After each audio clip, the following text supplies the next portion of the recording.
everyone to another Ref Brandon and the Todd Family YouTube video. Wherever you are, whatever you may be doing, thank you so much for making Ref Brandon and the Todd Family part of your day. We always greatly appreciate it. If you jump on here live here on this Tuesday, feel free to leave a comment in the comment section down below. Make sure to give the video a like, a thumbs up.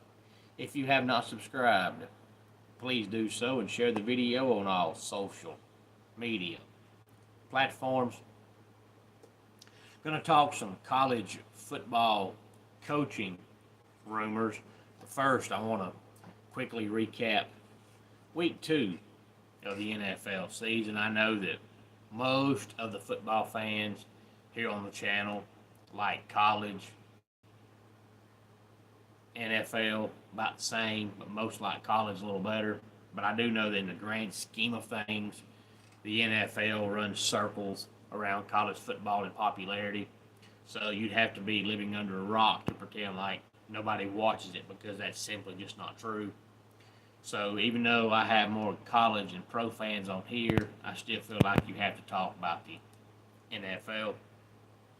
And most people, even though they don't watch it like they do on a regular basis with the college football game, if you are a football fan and you watch high school and you watch college, you watch the NFL to a certain extent. You may not watch it every Sunday, but you at least watch the highlights, you read the stat sheets, and then whoever your favorite college team is, when players from your favorite college team make the NFL roster, you go read their stats. That's what you do. I'm not like that because I'm a Clemson fan. I don't have an NFL team. So when I watch the NFL, it's just because I like football. So I love to watch it when I never have a dog in the fight and never care who wins and loses. But I'm not one of those people who follows Clemson players. I'm glad they make it, and I hope they have good careers. But once you leave Clemson, you leave Clemson. If you were great at Clemson, it doesn't necessarily mean you're going to be great in the NFL. If you were an average player at Clemson, you might wind up being the best player ever. But, if your team is on TV, I'll watch.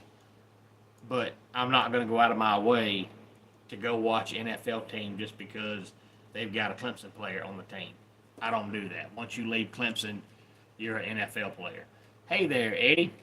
Glad to have you back. It's been a while, I believe, since I've seen you on here, so I'm glad you're here because we're fixing to talk some college football coaching rumors when I get done wrapping up the NFL Week 2. Hey there, biggest fan. Glad to have you here, and I think it's your first time in the comments section. So if it is your first time being here, thank you for stopping by. Please give the video a like, a thumbs up. If you have not subscribed, please do so, and share the video on all social media platforms. Hey there, Angus. Glad to have you here. And Risen, I did a preview for Alabama probably, I'd say maybe mid-July, early July, and I picked them to go 9-3. So, it's 3 games into the season, but I haven't so far seen anything to change my mind, so I'll still say 9-3. But if they do go 9-3, that would be the same exact record as last year. So you're not getting worse, you're just not getting better. But I think they go 9-3, but it's because Alabama has the same issues Clemson has. They have too many players who I think have let the NIL go to their head, and they're out there thinking about that money, and they're not putting full effort into playing the game. But, my biggest concern for Bama was I'm not a big fan of Ty Simpson, and I'm still not. And I don't think he keeps playing the way he's playing right now.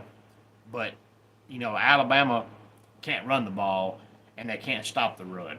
So when you can't run the ball and you can't stop the run, you're not going to beat a great team because you can't not stop the run and be one-dimensional on offense and win. It's just not going to happen. So I think they go 9-3, And biggest fan, you're a Notre Dame fan, so good to have you here. I like to have fans from all teams here on the channel, so thank you for being here. But the Packers beat the Commanders. That was back on Thursday night of last week, 27-18. The Packers are really impressive so far. They might be the best team in the NFL, even though it's only 2 weeks into the season. The Cowboys beat the Giants in a high-scoring game, especially in the NFL, 40-37. Seahawks over the Steelers, 31-17. Rams over the Titans, 33-19. And thank you for subscribing. Angus, tell your friends, tell your family.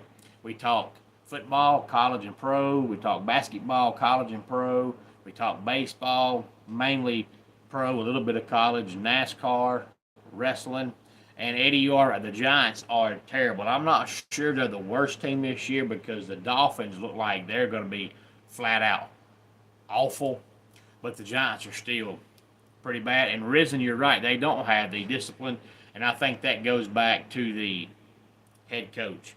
You know, that's a trickle-down effect. I think that's all on him. And the offensive line, Eddie, it's funny you say that because before the season, a lot of people had Bama's offensive line as the best in the country.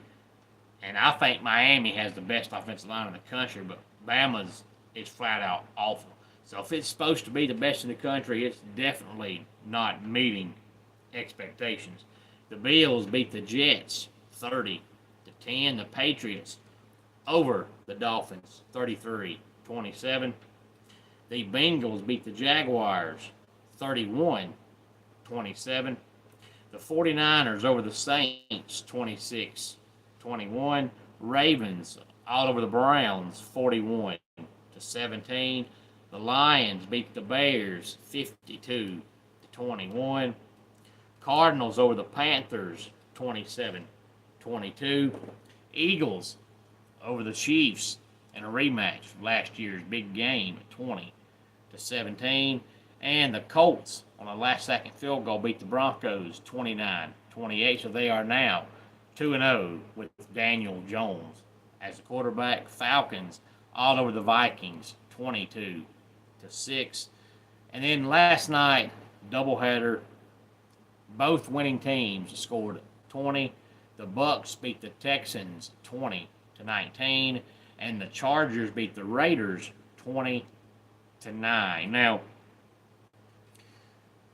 the Bengals this week play the Vikings, and I bring that up because I know it's only a week 3 game, but the Bengals are, you know, usually notorious for starting slow, and then as the year goes on, getting better and better.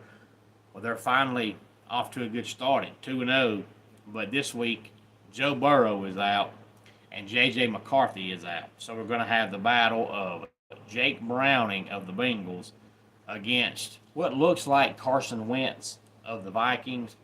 Now, the Vikings did go out and sign Desmond Ridder to be Carson Wentz's backup. I don't know that it matters which one of them plays. Neither one of them really good. But you hope for J.J. McCarthy that this doesn't continue. You know, it's his second year in the league, and he missed all of last season with an injury. And now he comes back, and then 2 games, and he's hurt again. And, of course, it wasn't quite 2 full games. He got hurt late in the game on Sunday. So, you know, before long, he'll be getting the moniker of being the next Sam Bradford of a guy that just can't stay healthy. So you hope this doesn't continue for J.J. McCarthy. So not many people are going to be excited about watching Jake Browning versus Carson Wentz or Jake Browning versus Desmond Ridder. But Jake Browning is not a bad quarterback. With all the weapons the Bengals have, Jake Browning could probably get them to 24 to 27 points a game, which in the NFL, usually if you scored 27 points a game, 24 points a game, you're going to win most of your games. But the Bengals' defense is terrible. So the Bengals, not many times, are going to be able to score 27 points and win. But Jake Browning is not a bad quarterback. He's somebody that comes off the bench and you feel pretty good about him being your quarterback for 4 or 5 games, not full time, but you know, you have confidence he can do it for a few weeks. But Burrow supposedly is out till November with turf toe. Now, We know that over the weekend, the Hokies fired their coach, and UCLA fired their coach. So I wanted to go out there and say, I'm not risen. If you were to follow the channel, which hopefully now that you're here, you will from here on out, I said back probably, I don't know, July, that I think the Chiefs win 10 games this year, and they might make the playoffs, but they won't win the division because the Chargers are better. I don't think they get second place because the Broncos are better. So they still might make the playoffs as a wild card, but I don't think they're going far. And it's, not a shot at the Chiefs. It's just if you follow sports, whether it's in baseball, basketball, football, whatever it is, no team dominates forever. Every team has their day, and then it ends. And, the Patriots had their day, it ended. And I think the Chiefs had their moment in the sun. They won their rings. I think it's over. Now, they're not all of a sudden going to be a 5-12 football team, but I think their days of making it all the way and winning the rings, I think those are over. And, there's nothing you can do about it. It's not a bad thing. You just have to enjoy, what they want.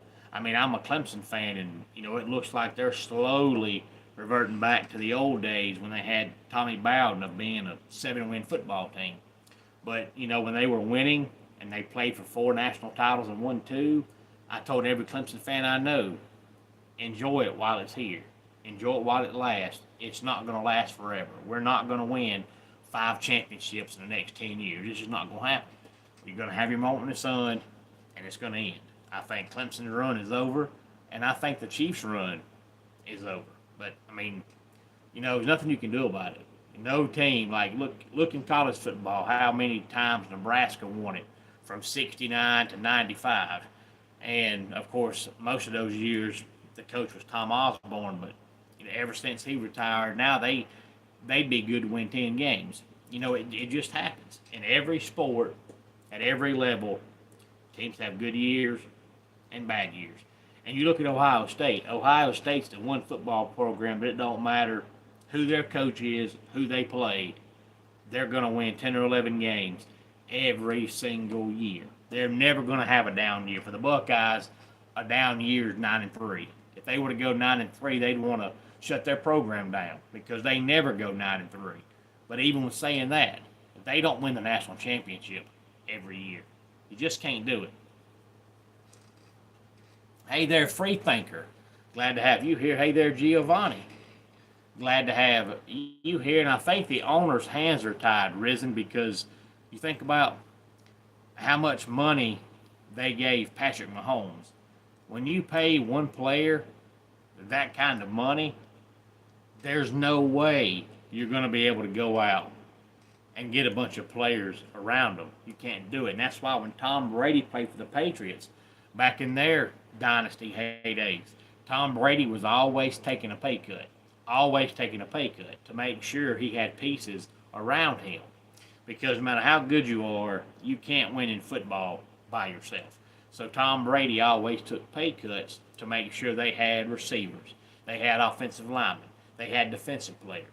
And Mahomes didn't do that. He sucked up and took all that money.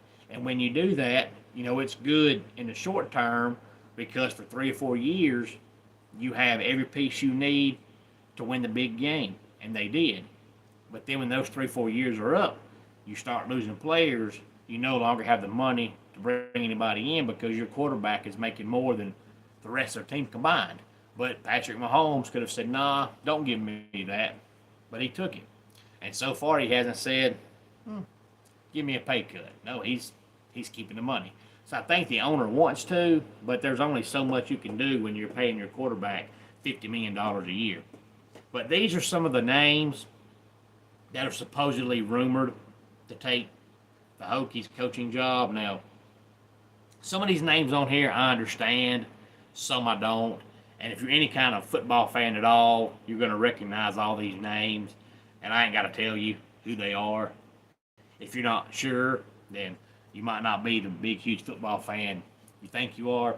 But, of course, name number 1 is Shane Beamer. And that's probably who they're going to call first.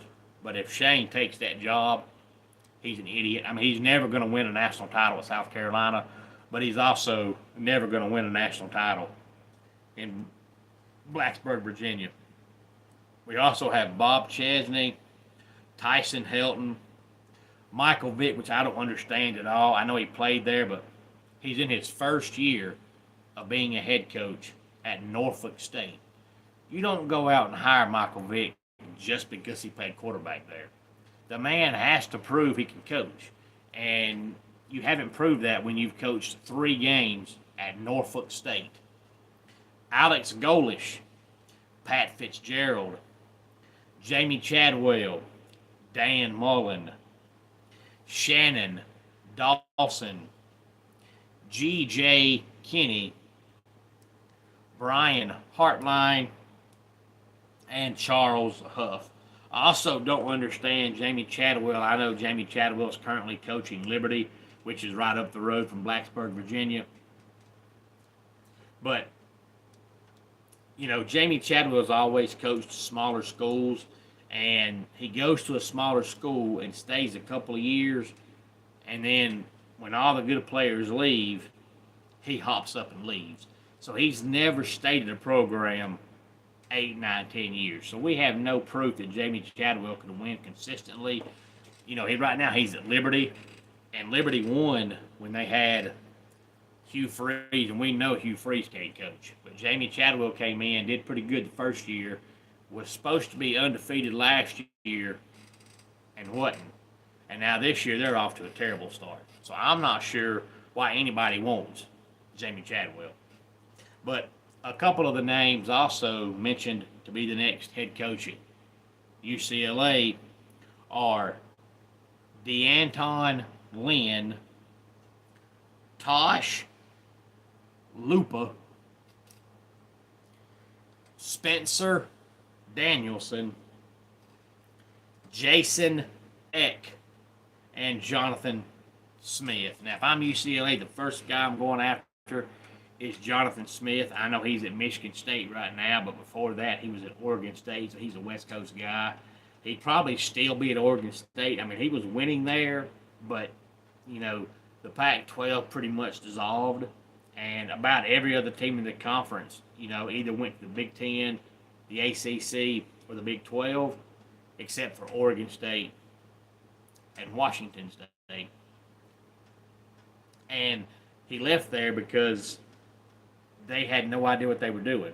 Was Oregon State going to shut down? Were they going to become independent? Were they going to go to the Mountain West Conference? Were they going to go to Conference USA? Going to go to the ACC? Nobody wanted them. So Jonathan Smith had no idea what the future was there in Corvallis, Oregon, so he left to go to Michigan State. But that man can coach. So if I'm Virginia Tech, I'm not calling Shane Beamer. The first name I personally would call would be Alex Golish. I think he'd be a great coach. And if I'm UCLA, the first person I'm calling would be Jonathan Smith. Any thoughts on any of this, please feel free to let me know. Let's go ahead and get our dad joke of the day in here. Why don't monsters eat ghost? Because they taste like sheet. And that does it for today's Ref Brandon and the Todd Family YouTube video. Until next time, it's Ref Brandon saying, just like in pro wrestling, life can be over by the count of 3. Tell your friends and family how much you love them. Bye.